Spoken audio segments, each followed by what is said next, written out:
ETV YouTube channels లో మీ వ్యాపార ప్రకటనల కోసం ఈ నంబర్కి కాల్ చేయండి. పెళ్లి పుస్తకం. నిహారిక్ గారు, అభి ఇప్పుడు మాకు పరాయి మనిషి కాదు, మా ఇంటి మనిషి.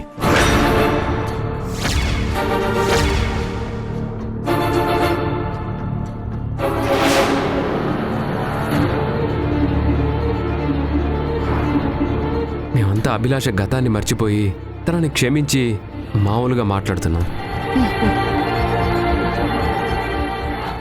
మేము చెప్పటం కాదు కానీ అభిలో చాలా మార్పు వచ్చిందండి.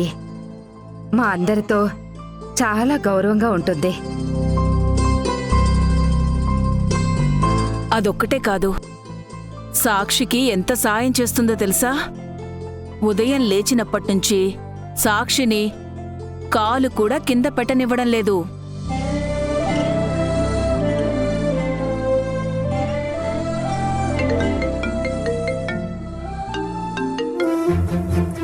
Yeah dad, ఎక్కడున్నావమ్మా? పేరెంట్స్ కాబోతున్న సాక్షి నందుని కంగ్రాచులేట్ చేయడానికి వచ్చాను. ఓ వెళ్ళావా? ఒకసారి అమ్మాయికి ఫోన్ ఇవ్వు. Okay dad. కంగ్రాచులేషన్స్ అమ్మా. Thank you sir.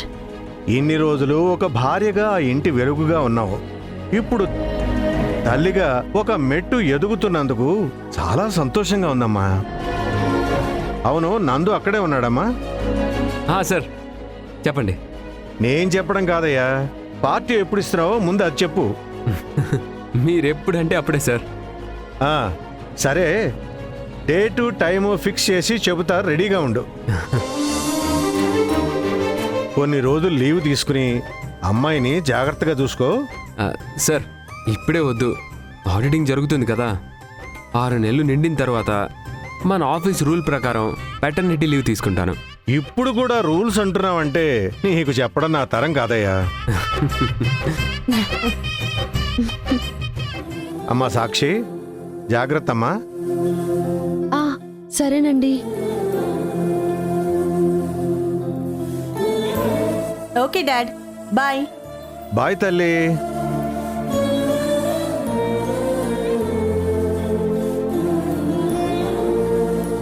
జ్యూస్ తీసుకోండి.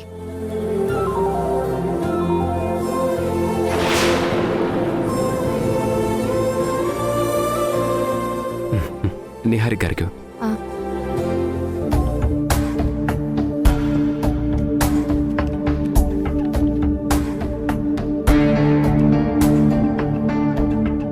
సాక్షిని చూడ్డానికొచ్చి నా మీదే సెటైర్లు వేస్తావా? హారిక గారు, జ్యూస్ తీసుకోండి.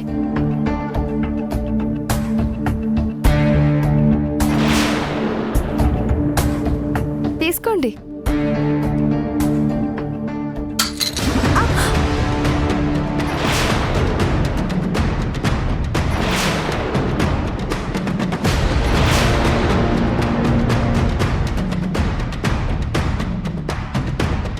అయ్యో సారీ అండి, చూసుకోలేదు.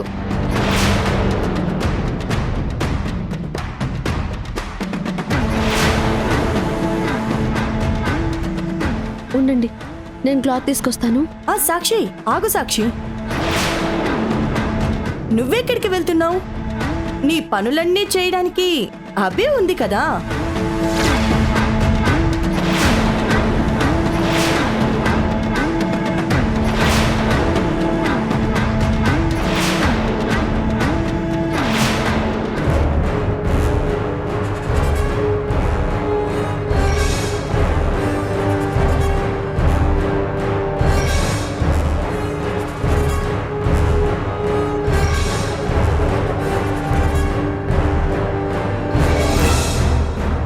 ఇదిగో ఇక్కడ తుడు, ఇక్కడ తుడు అభి.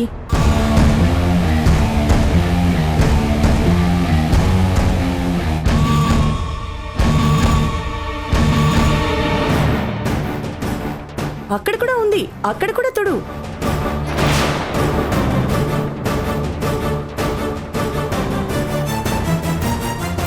సాక్షి కాళ్ళ దగ్గర పడింది, తుడు.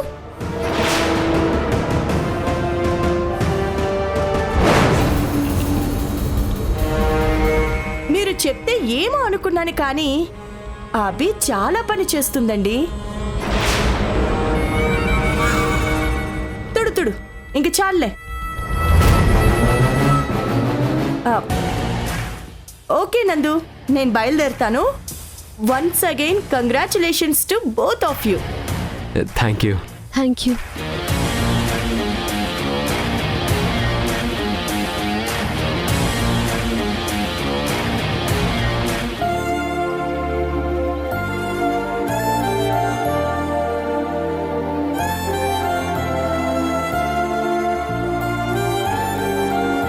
ఎలా ఉన్నాను? నిహారిక గ్రూప్ ఎంప్లాయీలా కనిపిస్తున్నానా? ఎంప్లాయీలా కాదు, కాబోయే సీఈఓలా అనిపిస్తున్నావు చందు. అని నీకనిపించడం కాదు, మీ ఇంట్లో వాళ్ళకి, మరీ ముఖ్యంగా మన ఆత్మబంధువు నందు గారికి అనిపించాలి. పెళ్లి మీద ఇంట్రెస్ట్ లేని నన్నే ప్రేమలో పడేశావు. నువ్వు తలుచుకుంటే వాళ్ళని మాయ చేయడం, నువ్వు అనుకున్నది సాధించడం ఎంతసేపు? తెలుసో తెలియకో ఒక్కోసారి నిజాలు భలే చెప్పేస్తావు తను. You are super talented. Thank you. నీలాంటి వాడిని మేనేజ్ చేయాలంటే ఆ మాత్రం టాలెంట్ లేకపోతే ఎలా చెప్పు? అది సరే కానీ మన కంపెనీ గురించి కంప్లీట్ గా స్టడీ చేసావా? ఫైల్స్ లో ఇన్ఫర్మేషన్ మొత్తం బ్రెయిన్ లోకి ఎక్కించుకున్నావా? ఆల్మోస్ట్ అన్నీ చెక్ చేశాను. ఏదైనా మిగిలుంటే ఈరోజు ఆఫీస్లో చూస్తాను. అయితే ఇప్పటికిప్పుడు మన ఆఫీస్ ప్రాజెక్ట్ గురించి ఎగ్జామ్ పెడితే ఫస్ట్ క్లాస్ లో పాస్ అవుతావన్నమాట. జస్ట్ ఫస్ట్ క్లాస్ కాదు, డౌట్ లేకుండా 100% మార్కులు వస్తాయి. అడగడం మర్చిపోయాను, నువ్వు ఆఫీస్కి వెళ్తున్నట్టు నీ బెస్ట్ ఫ్రెండ్ గోపికి చెప్పావా? యా చెప్పాను. బాగా గుర్తు చేసావుతాను.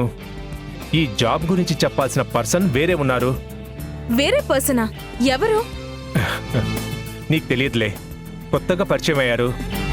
నాలానే మంచి మనసు, సేవ చేసే గుణం ఉన్న గొప్ప వ్యక్తి. ఏంటి, నీలాంటి వాళ్ళు ఇంకొకరున్నారా? అయితే ఆ పర్సన్ ని నేను కూడా మీట్ అవ్వాలి. షూర్ తను. అంతా అనుకున్నట్టు జరిగితే నువ్వు మీట్ అవడం కాదు, ఆ పర్సన్ డైరెక్ట్ గా వచ్చి నీతో మాట్లాడతారు. అలా అయితే ఇంకా బెటర్.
సాక్షి, నువ్వెందుకమ్మా?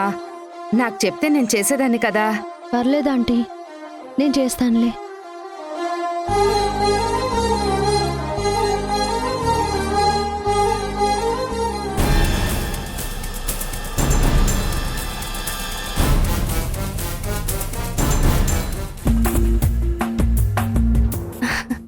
నందుకి క్యారేజ్ నేను తీసుకెళ్తే సాక్షి లేకుండా ఒంటరిగా మాట్లాడే ఛాన్స్ దొరుకుతుంది. నాతో బాగానే ఉంటున్నాడు కాబట్టి నందు మనసులో నా మీద ప్రేమ పెంచడానికి ఇదే పర్ఫెక్ట్ టైం.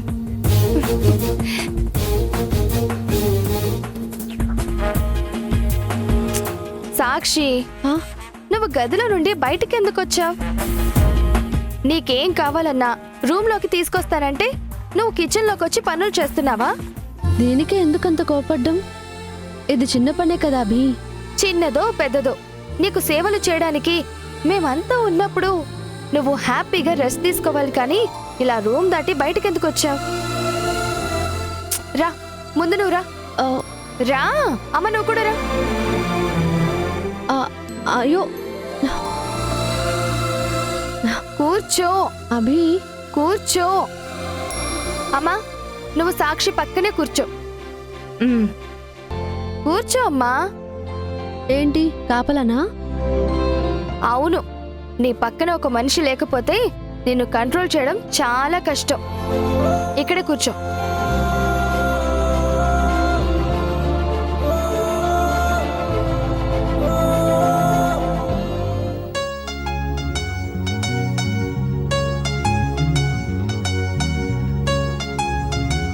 అమ్మా, ఇక నుండి సాక్షి ఏదైనా పనులు చేయడం చూస్తే నేను నిన్నే తిడతాను.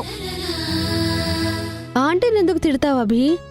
నేనేమైనా పొరపాటు చేస్తే నువ్వు నన్ను తిట్టు. నిన్ను తిడితే నువ్వు లైట్ తీసుకుంటావు. అదే మా అమ్మనంటే గుర్తు పెట్టుకుంటావు. నీ మాట అయితే నిజం అభి.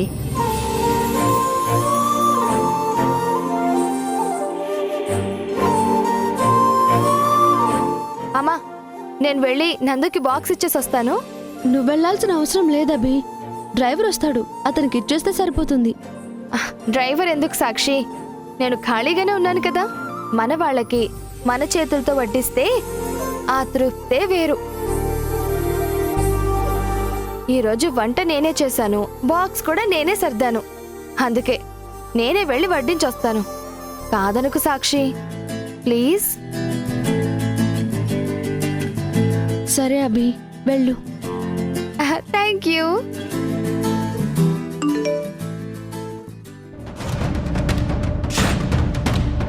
Come and meet me at restaurant. ఇప్పుడెందుకు వీడు మీట్ అవ్వాలని మెసేజ్ పెట్టాడు? వెళ్ళేదారే కదా, పలకరించిపోదాం. వెళ్ళొస్తాను.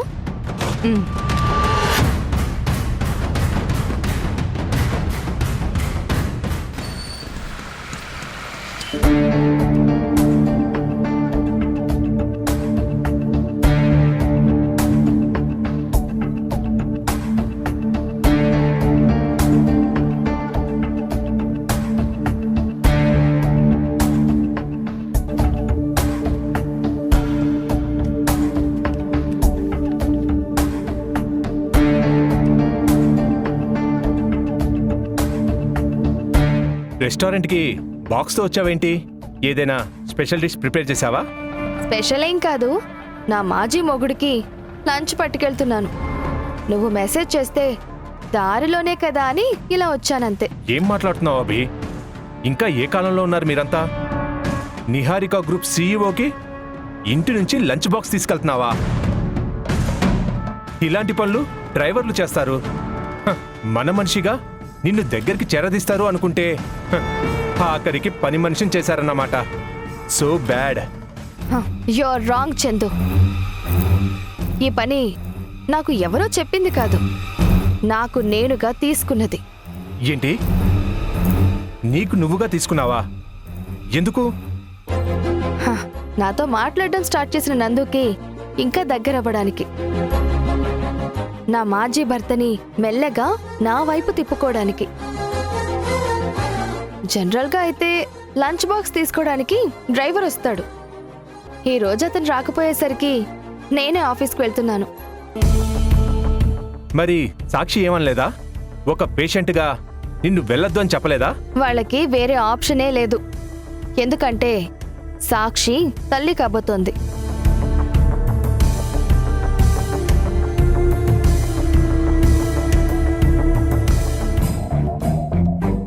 వావ్! రెండోసారి భర్తగా మారిన నందు గారు ఇప్పుడు రెండోసారి తండ్రి కాబోతున్నారన్నమాట. ఈ బ్యాడ్ న్యూస్ విన్న తర్వాత నీకు కోపం రాలేదా? నీ భర్త వేరే ఆడదాని తల్లిని చేశాడు అని తెలిసి కూడా ఆ ఇంట్లో ఎలా ఉంటున్నావు? ఆ ఇల్లు తప్ప నాకు వేరే ఆప్షన్ లేదు. నా పూర్వ వైభవం తిరిగి రావాలి అంటే అన్నీ భరిస్తూ ఓపిగ్గా ఎదురు చూస్తున్నాను. నందు సాక్షిల ప్రేమని దూరం చేయాలంటే దాని కడుపులో బిడ్డని చంపేయాలి.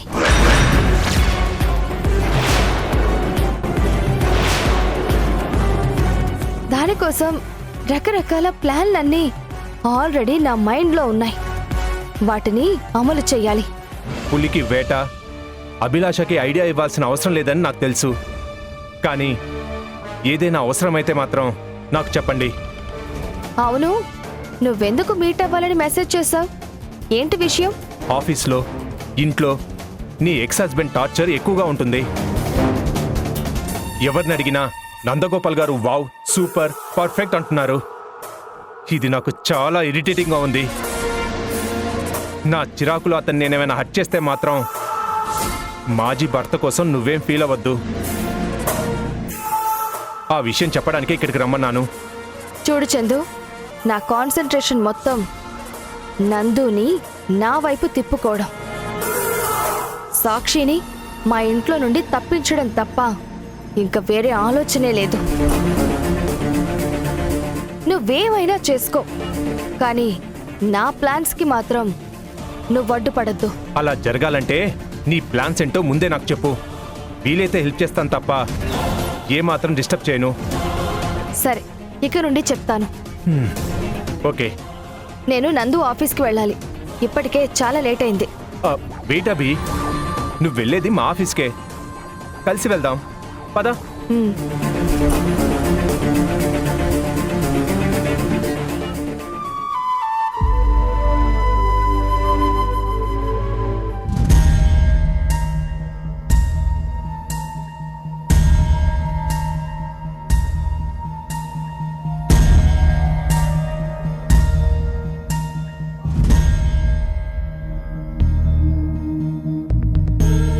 ఎక్స్క్యూజ్ మీ, చెప్పండి. నందగోపాల్ గారి క్యాబిన్ ఎక్కడా? రైట్ కి కనిపిస్తుంది కదా, అదే. Thank you.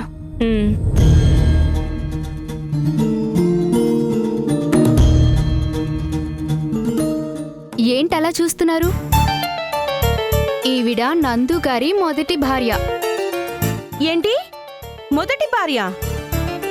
ఎప్పుడు లేని ఆఫీస్కి ఎందుకు వచ్చింది? ఇద్దరు భార్యలు ఒకే ఇంట్లో ఉంటున్నారు. వాళ్ళ మధ్య అండర్స్టాండింగ్ ఏంటో మరి.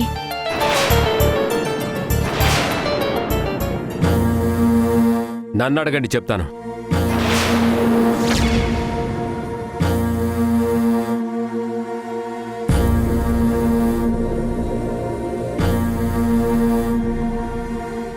మా ఇద్దరికి డివోర్స్ అయ్యి చాలా కాలం అయింది.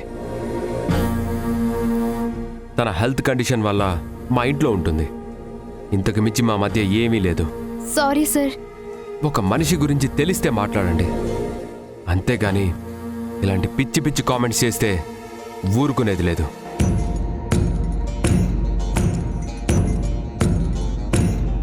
లోపల కూర్చోవాల్సింది అభి. నువ్వు లేకుండా నీ క్యాబిన్లో ఎందుకని ఇక్కడే ఉన్నాను. సరే రా.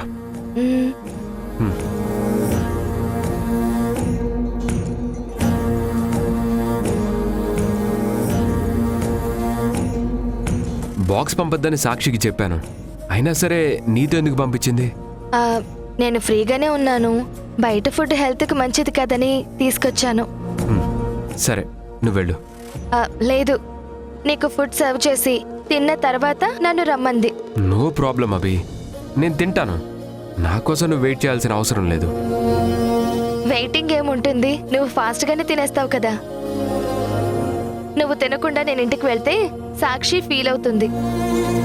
కడుపుతో ఉన్న అమ్మాయిని సంతోషంగా చూసుకోవాలి, కానీ ఏ చిన్న బాధ కలగనివ్వకూడదు. సరే, వడ్డించు.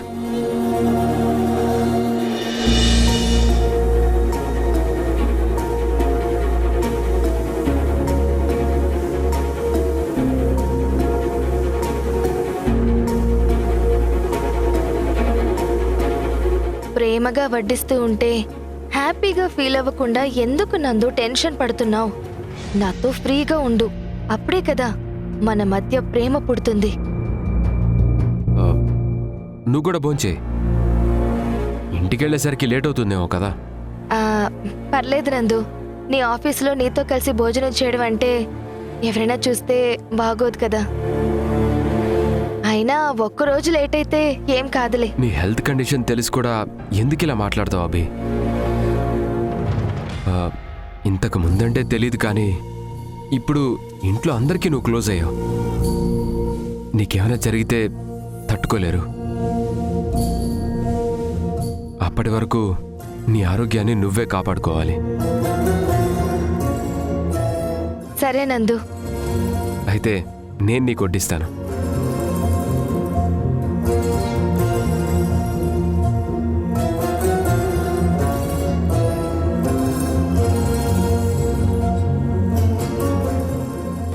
ఈరోజు ప్లేట్లో వడ్డిస్తున్నావు, తొందరలో నువ్వే ముద్దలు చేసి తినిపిస్తావు.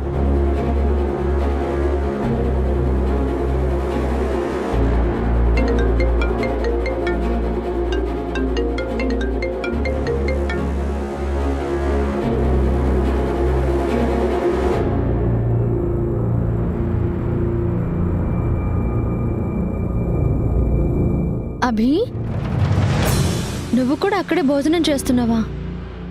క్యారేజ్ ఇచ్చి తొందరగా వచ్చేసేమన్నాను కదా. అంటే అభిని నాకు వడ్డించమని, నేను తిన్నాక రమ్మని నువ్వు చెప్పలేదా?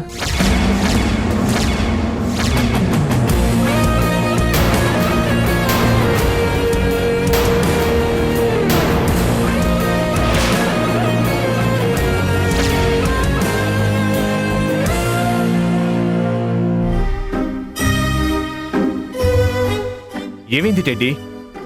ఎందుకు అలా కూర్చున్నావు?